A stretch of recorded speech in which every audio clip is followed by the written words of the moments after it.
इस दुनिया में ऐसे बहुत ही कम स्टूडेंट होंगे जिनको ये प्रॉब्लम नहीं होगी कि पढ़ा हुआ याद नहीं रहता। हम पढ़ तो लेते हैं लेकिन फिर भूल जाते हैं। तो अगर हम भूल जाते हैं तो फिर हमारे पढ़ने का मतलब क्या निकला? ऐसे में सारी मेहनत बेकार चली जाती है। वैसे पहले मैं आपको बता दूं कि अगर आप पढ़ा हुआ याद नहीं रख पाते हैं तो इसका मतलब ये बिल्कुल भी नहीं है कि आपका दिमाग कमजोर है। सोचो अगर आपका दिमाग हर चीज को याद रखने लग जाए तो एक दिन में हमारे साथ में कितनी चीजें होती है। दिमाग का कचरा हो जाएगा अगर दिमाग सारी बातों को याद रखने लग जाए तो। वैसे हमारा मेन टॉपिक है कि हम पढ़ा हुआ याद कैसे रखें। अगर इस प्रॉब्लम का सोल्यूशन निकल गया तो आपका टाइम भी बचेगा और आपको रिजल्ट भी बहुत ज्यादा मिलेगा।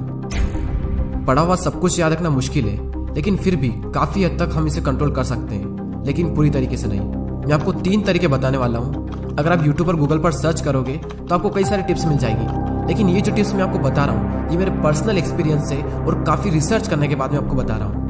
आप यकीन मानिए कि ये 3 टिप्स इतनी ज्यादा इफेक्टिव है कि इनको यूज करने के बाद आपका टाइम भी बचेगा और आपको रिजल्ट भी 2 गुना मिलेगा।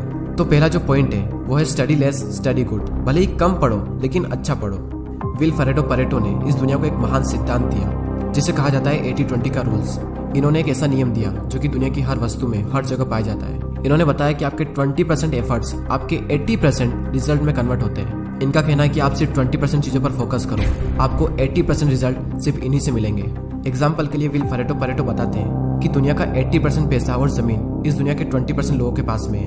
80% क्राइम इस दुनिया के 20% लोग करते हैं। 80% ट्रैफिक इस दुनिया के 20% रोड पर होता है और 80% टाइम हम 20% कपड़े पहनते हैं। और इस दुनिया की 80% एल्कोहल यानी शराब इस दुनिया के 20% शराबी पी जाते हैं। 80% भोजन इस दुनिया की 20% जमीन से निकलता है। 80% बारिश इस दुनिया के 20% बादलों से होती है।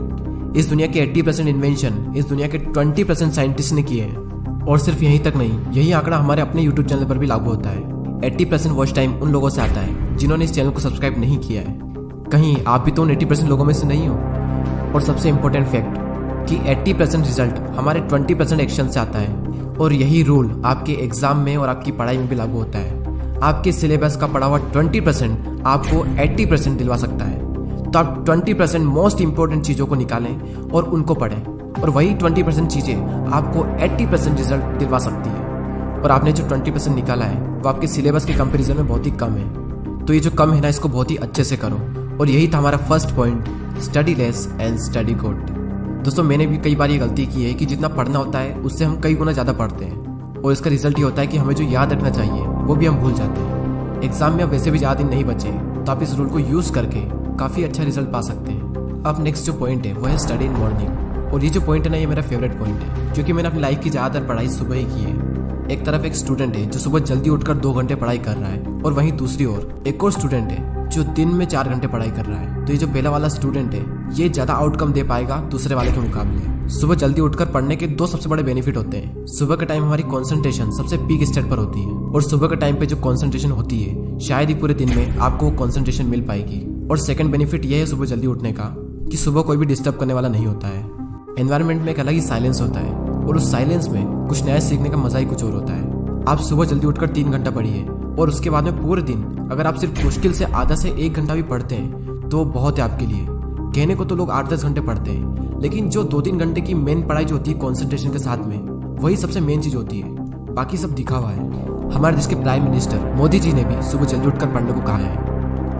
एक रीजनेबली सुबह सूर्योदय के पहले अगर तैयार हो करके पढ़ना शुरू करते हैं तो पूरी तरह आप बिल्कुल मन से एकदम तंदुरुस्त होते हैं। जैसे बारिश के बाद आसमान कैसा साफ नजर आता है। सुबह बहुत ही उत्तम कालखंड होता है, फ्रेश होते हैं, थकान नहीं होती है, और अध्ययन से ही शुरू करते हैं तो ज्यादा अच्छा रहता है। और ना सिर्फ मोदी जी ने बल्कि हमारे शास्त्रों में, आयुर्वेदा में भी यही बात कही गई है कि सुबह के टाइम हमारा ब्रेन सबसे ज्यादा एक्टिव होता है, और उस टाइम जो भी हम अपने ब्रेन में डालेंगे वो दिमाग में छप सा जाएगा। सो ये था second point, study in morning. अब जो लास्ट जो पॉइंट है वो बहुत ही ज्यादा इंपॉर्टेंट पॉइंट है, और ये पॉइंट आप सबको ऑलरेडी पता है, लेकिन हर कोई इस पॉइंट को बहुत ही इग्नोर करता है। और वो पॉइंट है पढ़ाई के बीच में रेस्ट लेना। कुछ लोग होते हैं जो रेस्ट ही नहीं लेते हैं, और कुछ लोग ऐसे होते हैं जो बहुत लंबा रेस्ट लेते हैं, और इस बीच में कुछ लोग ऐसे होते हैं जिनकी पूरी जिंदगी रेस्ट लेने में निकल जाती है, और एंड में वो खुद रेस्ट इन पीस हो जाते हैं। पढ़ाई के बीच में कितना रेस्ट लेना चाहिए ये मैं आपको नहीं बताने वाला, ये आप खुद तय करें अपने अकॉर्डिंग। आपको फिर से एनर्जी प्रोड्यूस करने के लिए कितना टाइम चाहिए ये आपको आपके अलावा कोई नहीं बता सकता। जितनी इंपॉर्टेंस हम अपनी पढ़ाई को देते हैं उतनी ही ज़्यादा इंपॉर्टेंस हमें रेस्ट को भी देनी चाहिए, क्योंकि रेस्ट ही वो चीज़ है जिसकी वजह से हम पढ़ पा रहे हैं। हम एक दिन में जागते भी हैं और सोते भी हैं। तो उसी तरीके से अगर आप काम कर रहे हैं तो काम के बीच में रेस्ट लेना भी बहुत ज़रूरी है। और हाँ, ये गलती बिल्कुल मत करना कि अगर आपका एक बार पढ़ाई में मन लग गया तो लगातार पढ़े जा रहे हैं, लेकिन बाद में एक टाइम ऐसा आएगा जब आपका बिल्कुल भी मन नहीं लगेगा रेस्ट लेने के बाद भी। जब एक बार पढ़ाई में मन लग जाता है तो हम इतना पढ़ते हैं कि हम अपने दिमाग को ही पूरी तरीके से थका देते हैं और हालत ऐसी हो जाती है कि फिर से पढ़ने का मन ही नहीं करता। आपने पढ़ना शुरू किया, आपका मन लगा, अब थोड़ी देर बाद आपको रेस्ट लेना चाहिए, लेकिन आपको लगता है कि मैं भी और पढ़ सकता हूँ। तो उस फीलिंग को बनाए रखें और रेस्ट लें और फिर दोबारा उसी फीलिंग के साथ में अपनी पढ़ाई शुरू कर दें। अगर आप चाहें तो आप पोमोडोरो टेक्निक का यूज़ भी कर सकते हैं। पोमोडोरो एक बहुत ही सिंपल टेक्निक है। आपको जो भी काम करना है उस काम को आपको 25-25 मिनट के 4 ब्लॉक्स में डिवाइड करना है और हर 25 मिनट के ब्लॉक्स में आपको 5 मिनट का ब्रेक लेना है और 1 घंटा होने के बाद में आपको 15 मिनट का रेस्ट लेना है और फिर से आपको यही सब करना है। और इस टेक्निक का यूज़ करके आप काफ़ी लंबे टाइम तक और काफ़ी अच्छे से स्टडी कर सकते हैं। और ना सिर्फ स्टडी बल्कि आप अपने किसी भी काम में इस टेक्निक को यूज़ कर सकते हैं। और इस टेक्निक को यूज़ करने के लिए प्ले स्टोर पर कई सारी एप्लीकेशन है, आपको जो भी अच्छी लगे वो एप्लीकेशन आप डाउनलोड कर सकते हैं। चलिए अब हम उन तीनों पॉइंट्स को एक साथ देख लेते हैं और ये भी देख लेते हैं कि हमने इस पूरी वीडियो में क्या सीखा। हमारा जो मेन टॉपिक था वो ये था कि पढ़ा हुआ याद कैसे रखें, और उसके सॉल्यूशन के लिए हमने 3 पॉइंट्स देखे, जिसमें से पहला है study less study good, second है स्टडी इन मॉर्निंग और थर्ड है रेस्ट लेना। फर्स्ट पॉइंट में हमने 80-20 के प्रिंसिपल को समझा कि किस तरीके से आपको 80% रिजल्ट आपके अपने 20% काम से मिलेंगे, और साथ ही हमने ये सीखा कि आपको फोकस करना चाहिए अपनी 20% स्टडी पर जो आपको 80% रिजल्ट दिला सकती है। सेकंड पॉइंट था कि स्टडी इन मॉर्निंग, यानी कि सुबह उठकर पढ़ो, और इस पॉइंट में हमने देखा कि किस तरीके से आप जल्दी उठकर हाई कंसंट्रेशन वाली स्टडी कर सकते हो। और थर्ड पॉइंट है स्टडी के बीच में ब्रेक लेना, और इस पॉइंट में हमने रेस्ट की इंपॉर्टेंस को जाना। जितना इंपॉर्टेंट जागना होता है उतना इंपॉर्टेंट सोना होता है, उसी तरीके से जितना इंपॉर्टेंट काम करना होता है उतना ही इंपॉर्टेंट रेस्ट लेना भी होता है।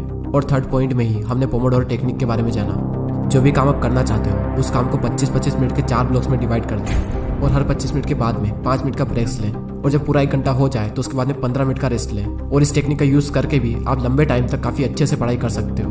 और दोस्तों, अगर आपने पूरे साल पढ़ाई नहीं की है तो अब भी आपके पास में टाइम है, क्योंकि वो किसी ने क्या खूब बात कही है कि जो हो गया उसे सोचा नहीं करते, जो मिल गया उसे खोया नहीं करते। सफलता उन्हें ही हासिल होती है जो वक्त और हालातों पर रोया नहीं करते। अगर आप अब भी शुरू करते हो और दिल लगा कर मेहनत करते हो तो अब भी आप कई लोगों से आगे निकल सकते हो। बस मेहनत खामोशी से कीजिए और इतनी मेहनत करो कि आपकी सफलता शोर मचा दे। अब वैसे ही बहुत टाइम निकल चुका है और एग्ज़ाम बहुत नज़दीक है, और जब इतना कम टाइम बचा है तो बैठे बैठे ज़िंदगी बर्बाद ना कीजिए, क्योंकि ये ज़िंदगी मिलती है कुछ कर दिखाने के लिए। रोके अगर आसमान हमारे रास्ते को तो तैयार हो जाओ आसमान झुकाने के लिए। अब बात आती है उन 80% लोगों की जो वीडियो तो देखते हैं लेकिन सब्सक्राइब नहीं करते। यूट्यूब पर आपको वीडियो बिल्कुल फ्री में मिल रहा है और सब्सक्राइब करने का भी यूट्यूब आपसे पैसा नहीं लेता है, तो फिर मैं ये सोचता हूँ कि आप सब्सक्राइब क्यों नहीं करते।